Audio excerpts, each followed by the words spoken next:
this is another example of how that can happen. So specifically in North Carolina, you could recycle an aluminum can in your curbside bin. It's processed here at a facility called Consolidated Alloys in Charlotte, and then it's turned into a new product, at Ball Corporation, and then sold to Anheuser-Busch, and you buy it on your store shelves.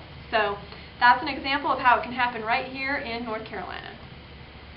So I talked a little bit about the plastic tubs versus plastic bottles, and this is where we're going to talk about that. So recycling is not just a domestic thing.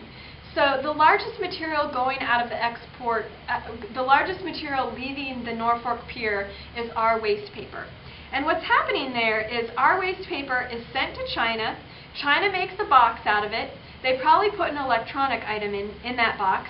They send it back to us on a big ship. We buy that electronic product at Walmart, we recycle the box, and then it probably goes back to Walmart, and the cycle keeps happening over and over again. So China really came into play here recently in the last couple of years and started buying our plastic material that was a non-bottle product. So they are purchasing our tubs or kitty litter buckets or other things like that that are non-bottle. Well, you can imagine as the market fluctuates, they sometimes don't buy those products. So if a local government is choosing to recycle products that are non-bottle products, it's generally an export market, and they're taking the risk that at some point that product will maybe not get recycled because if the market goes down. So this was shown here in 2008 during the recession.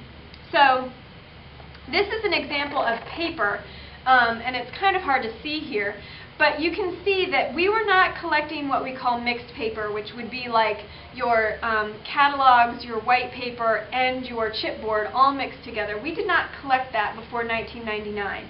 Well, in 1999, China said, you know what? We've put the infrastructure in place to take that material that nobody else wants domestically, so send us your mixed paper. So all of a sudden we see an increase in mixed paper there in 2000, and it was going really, really well up until the recession. And you can see there in 2008 it just totally dropped off.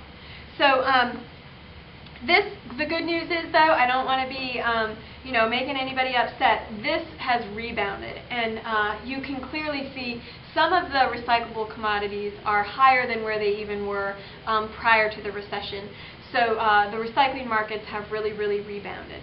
But plastics is one of those things that is kind of volatile. So just be aware that if your community is collecting those non-bottle plastics, they're playing a risky game there, and they might be sitting on those recyclables for the market to come back, and then they sell the plastic when the market's good, and then they have to sit on them again. So the other thing I wanted to talk about when I talked about those the lids to the plastic bottles. So recycling markets are all based on supply and demand. So if you have a lot of something, and you can imagine all these plastic bottles are being recycled in North Carolina, there's a lot of lids associated with those plastic bottles, and they were getting them in these recycling facilities. So they have found markets for that number 5 polypropylene now because so many of those lids were coming into the recycling facilities. So that's just an example of how supply kind of required a demand for a product. So rest assured, those can be recycled in many of the material recovery facilities in North Carolina. All right, this is a little quiz. So if you're sitting here watching this, look at the list on the screen and see if you can pick out which items are banned from North Carolina landfills. So there's a lot of things on here, some things that are of liquid in state, some that might be hazardous, but some that also just have an inherent value. And so here is the answer.